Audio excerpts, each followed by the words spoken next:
시편 126편 1절부터 6절까지입니다. 여호와께서 시온에 포로를 돌려보내실 때에 우리는 꿈꾸는 것 같아도다.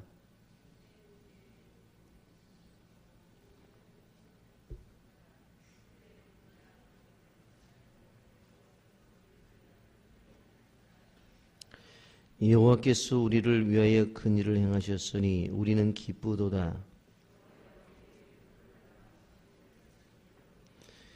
눈물을 흘리며 씨를 뿌리는 자는 기쁨으로 거두리로다.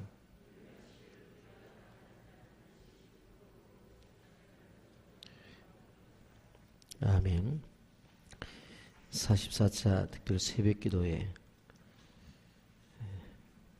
새벽에 찬바람을 헤치고 나오신 여러분들을 예수님의 이름으로 축복하며 환영합니다. 옆 사람과 인사 나누십시오. 잘 오셨습니다. 은혜 받읍시다. 이스라엘 민족은 우리 민족과 비슷한 역사를 가지고 있습니다.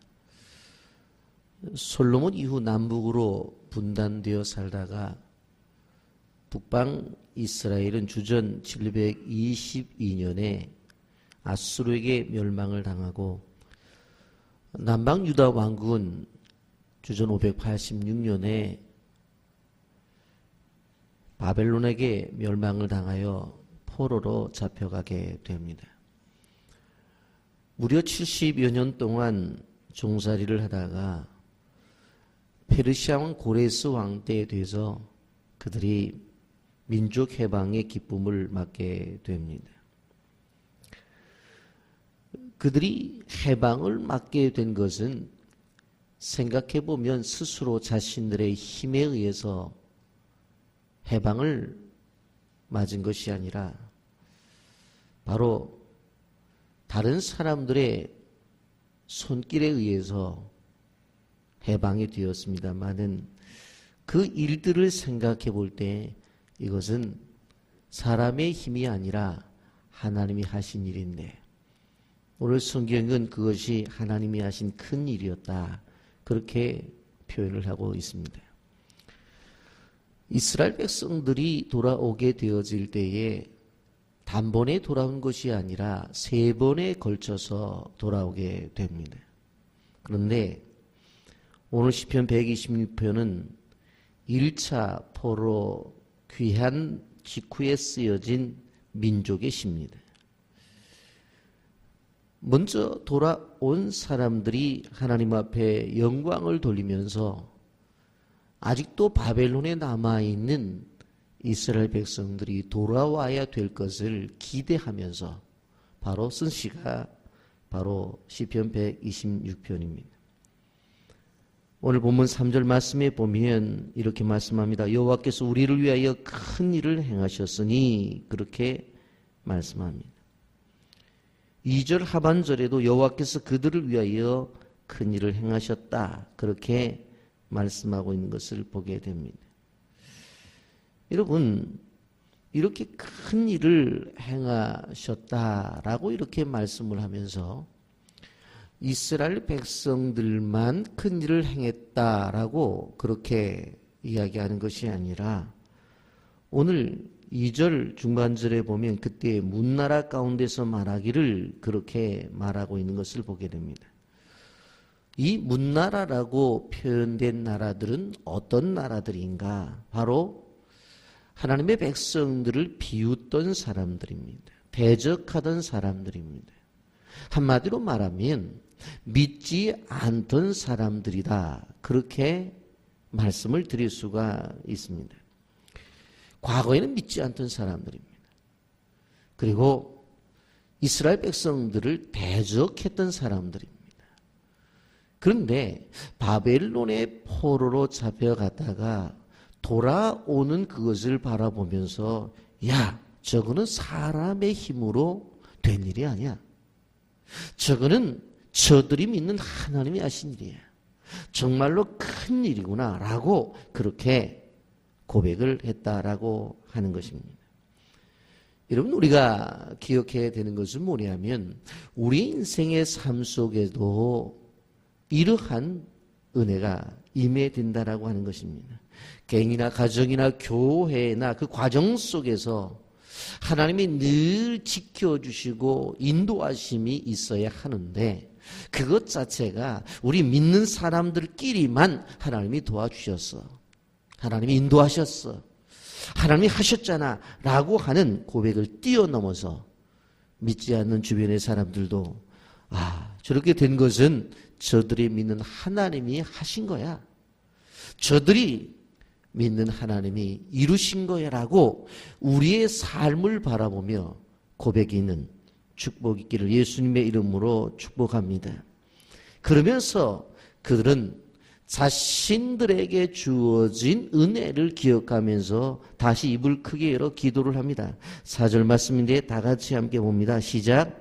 여호와여 우리 보로를 남방 시내들같이 돌려보내소서.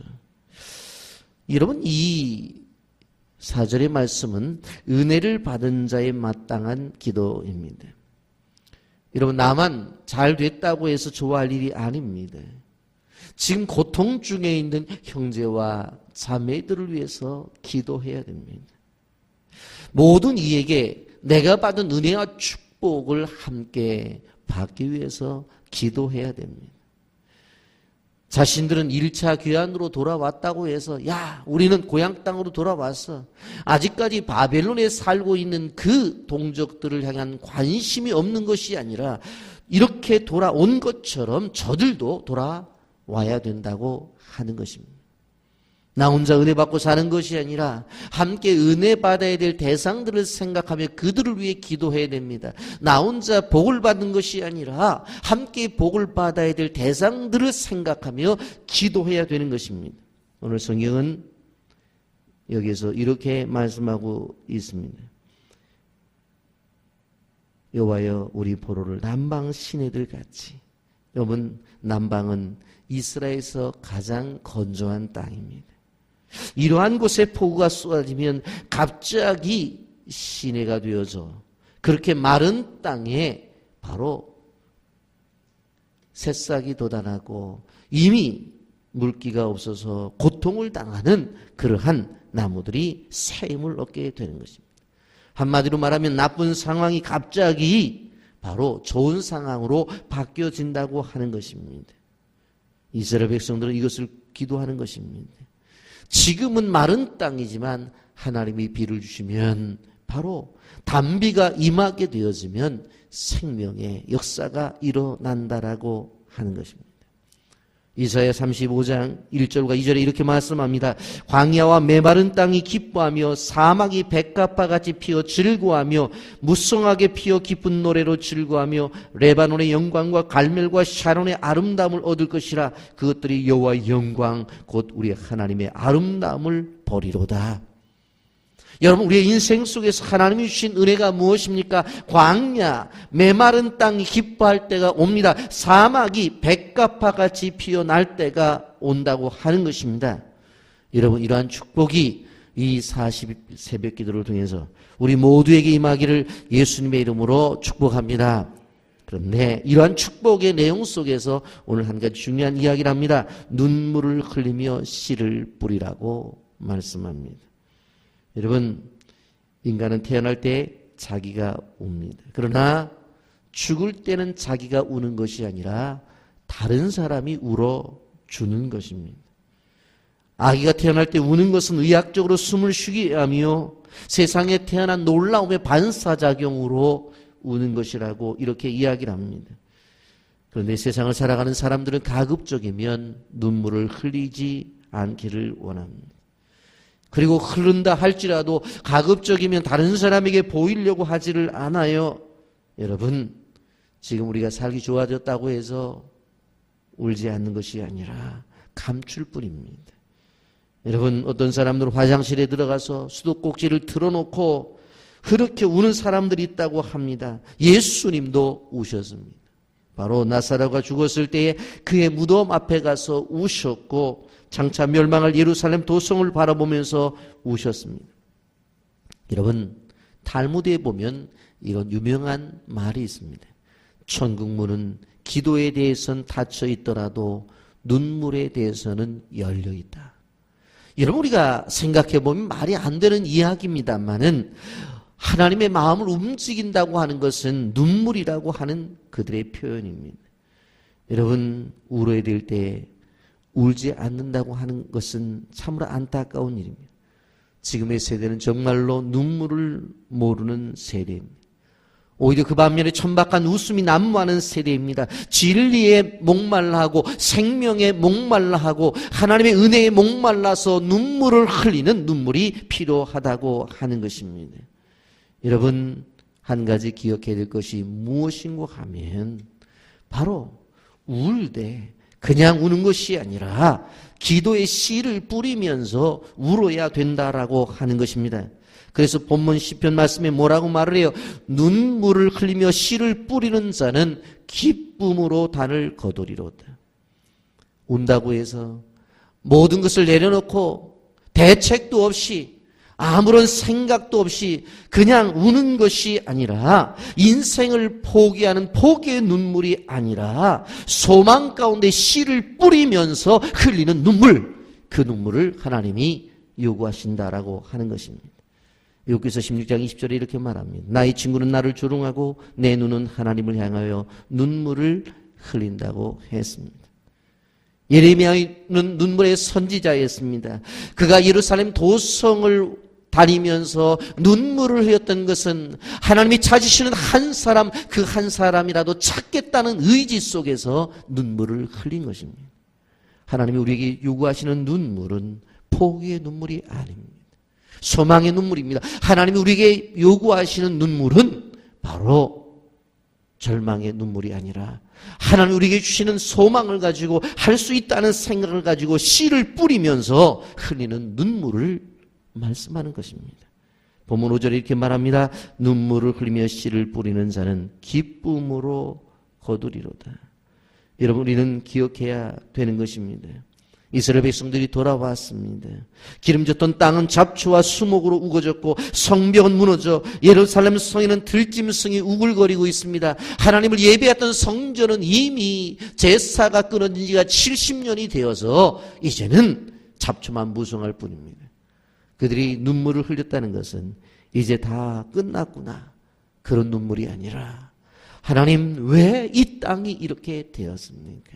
왜 하나님 앞에 예배를 드렸던 이 성전이 이렇게 무너졌습니까? 수많은 백성들이 살던 도성은 다 어디 갔단 말입니까? 하면서 그들이 무너졌던 성벽을 세워가면서 잡초를 뽑아가면서 이제는 이 땅에서 예배가 회복될 것을 생각하면서 눈물을 흘리면서 하나하나 성전을 회복하고 성벽을 세우면서 흘렸던 그 눈물이었다는 것을 기억하시기를 바랍니다.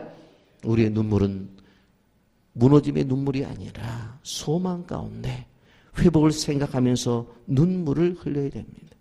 젊은 날에 울면서 뿌려놓으면 장년이 돼서 기쁨을 얻고 중년 때에 눈물을 흘리며 기도의 씨앗을 뿌리면 노년에 단을 얻을 수 있다고 하는 사실을 여러분들이 기억하시기를 바랍니다. 부모는 자식을 위해서 눈물을 뿌려야 됩니다. 그래야 자식대에 와서 하나님이 주시는 행복을 누릴 수가 있다라고 하는 것입니다. 성 어거스틴의 어머니 모니카는 집안일을 돕던 늙은 하녀로부터 기독교 신앙을 얻게 됩니다.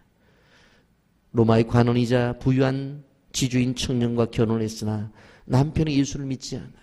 자기가 믿던 예수를 그렇게 소개하고 이야기하지만 믿지를 않아요. 그래서 무릎 꿇고 눈물의 기도를 드려요. 16년 만에 그가 하나님 앞으로 돌아와요. 그런데 문제는 자기의 아들이에요. 눈물의 기도를 드리죠. 바로 그 아들의 신앙을 위해서. 그런데 그 아들이 기도의 응답이 없어요. 오히려 나가서 사생활을 낳는 어머니 속을 썩였어요. 그런데 30년 만에 그가 하나님을 믿게 되어줘요. 나의 어머니는 젖과 함께 구주 그리스도의 이름을 먹고 살게 하셨다. 그의 고백이었어요. 성자가 되었어요. 나의 어머니는 젖만 먹여주신 것이 아니라 구주 예수 그리스도의 이름을 나에게 먹여주셨다고 고백을 해요. 그래서 결국 바로 30년 동안 눈물을 흘렸을 때에 그 아들이 성자가 되었다라고 하는 것입니다. 여러분, 우리는 기억해야 돼요. 눈물을 흘리며 씨를 뿌리는 자가 기쁨으로 거둔다고 말씀을 하고 있습니다. 여러분, 문 땅을 개간했죠? 그러면 그곳에 씨앗을 심어야 되는 것입니다. 여러분, 풍성한 열매를 거두기 위해서는 씨앗을 거둬야 위해서는 심어야 되는 거예요.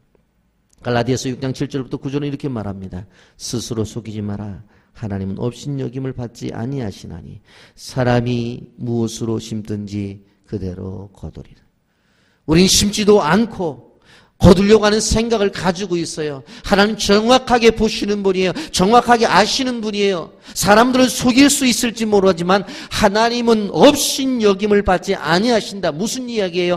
하나님은 속지 않는다는 거예요. 분명코 하나님은 심은 대로 거두게 하신다는 거예요. 육체를 위하여 심는 자는 육체로부터 썩어질 것을 거두고 성령을 위하여 심는 자는 성령으로부터 영생을 거둔다고 말씀했어요. 우리가 선을 행하되 낙심하지 말지니 포기하지 아니하면 때가 이름에 거두리라. 묵은 땅을 개간하여 옥토로 만들었다면 이제는 좋은 씨앗을 심어야 기쁨으로 단을 거둘 수 있다는 사실을 우리는 기억해야 되는 것입니다. 분명히 말씀했습니다. 6절에 울며 씨를 뿌리러 나가는 자는 반드시 기쁨으로 그 곡식단을 가지고 돌아오리로다. 여러분, 심은 대로 거둔다는 말이 기계적인 보상으로만 오해해서는 안 됩니다. 이것은 은혜의 원리의 입각에서 하나님이 주시는 풍성함을 약속하는 것입니다. 하나 심었다고 해서 한 알이 거두어지는 것이 아니라 30배, 60배, 100배 열매를 우리에게 주신다고 하는 것입니다. 사람을 의지하면 사막에 떨기나무밖에 되지 않지만 하나님을 의지하면 물가에 심은 나무같이 된다는 사실을 여러분 기억하시기를 바랍니다. 성경은 뭐라고 말합니까? 하나님께서 나를 사랑하고 나의 계명을 지키면 바로 천대까지 은혜를 베풀어 주시겠다는 것입니다. 단순히 나 혼자 예수 믿고 나 혼자 잘 되는 것이 아니라 내가 하나님 앞에 바른 믿음의 생활을 하고 심으면 내 자손의 천대까지 복을 주시겠다는 것입니다. 여러분 기억하십시오. 물질을 심는 자는 물질의 축복을 받고 몸으로 봉사하는 자는 건강의 축복을 얻습니다. 찬송을 심으면 기쁨을 얻고 지도를 심으면 능력을 얻는다는 사실을 우리는 기억해야 되는 것입니다. 호두 농사를 짓던 농부가 하나님 앞에 찾아와 이렇게 요청을 합니다. 하나님, 1년 동안 농사를 지을 때에 내 뜻대로 좀 날씨를 바꾸어 주었으면 좋겠습니다. 그래, 그렇게 하지 뭐. 간절히 간곡하게 원하자 농부가 원하는 대로 해 주었습니다. 하나님, 오늘은 햇빛이 필요합니다. 햇빛이 내려쬐었어요. 비를 원하면 비가 내렸어요. 이전에 보면 호두나무가 아직 따지도 않았는데 폭풍이 몰아쳐서 천둥이 쳐서 떨어지는 것들이 있었어요. 정말로 아까웠어요. 그래서 그 해에 바로 천둥도 바람도 없애달라고 기도했어요. 그랬더니 정말 그것도 없어요. 모든 것이 순조롭게 되어서 정말 마음 편하게 호두 농사를 지었어요. 가을이 찾아왔습니다. 상상할 수 없을 만큼 풍년이 왔습니다. 기쁨에 들뜬 농부는 산더미처럼 바로 호두 열매를 따놓고 깨뜨려 보았습니다. 그런데 호두 열매가 안에 알갱이가 없는 포도였습니다. 바로 이 호두를 바라보면서 실망한 농부가 빈 껍데기 호두를 들고 와서 하나님 앞에 이야기를 합니다. 아니 하나님, 왜 이렇게 만드셨습니까? 그때 하나님 말씀하시기를 바로 폭풍 같은 방해가 있고 가뭄 같은 아픔이 있어야 껍데기 속에 알갱이가 차느니라. 결국 호두가 겉으로 보기엔 좋아 보여도 그 안에 알갱이가 없었던 것은 무엇이 없었어요? 바로 그 해에 폭풍이 없었어요. 그 해에 가뭄이 없었어요. 그 해에 뜨거움이 없었어요. 여러분, 우리가 기억해야 되는 것은 분명 꼭 기쁨으로 거두리로다라고 하는 것은 하나님의 약속입니다. 심은 대로 거둔다는 원리는 하나님이 우리에게 주신 약속입니다. 하나님을 향해 열정을 심어야 되고 하나님을 향해서 나의 헌신을 심어야 되고 하나님을 향해서 하나님의 나라와 하나님의 교회를 향해 고통과 아픔을 심게 되어질 때에 내 인생에 아름다운 열매를 맺을 수 있다는 사실을 기억하시기를 바랍니다. 이번 특세에 우리는 순서에 의해서 126편을 시작합니다. 기도하면서 생각했습니다. 왜 이 말씀을 주셨을까? 이번 특세에 여러분 눈물의 씨를 뿌리시기를 주님의 이름으로 축복합니다. 그래서 많이 하나님의 나라와 하나님의 교회를 향해서 우는 귀한 은혜, 여러분의 자녀들을 향해서 울 때에 하나님께서 그 눈물의 씨앗을 통해서 아름다운 열매를 맺을 수 있다는 사실을 기억하면서 그러한 특세가 되기를 예수님의 이름으로 축복합니다. 아멘. 그럴까?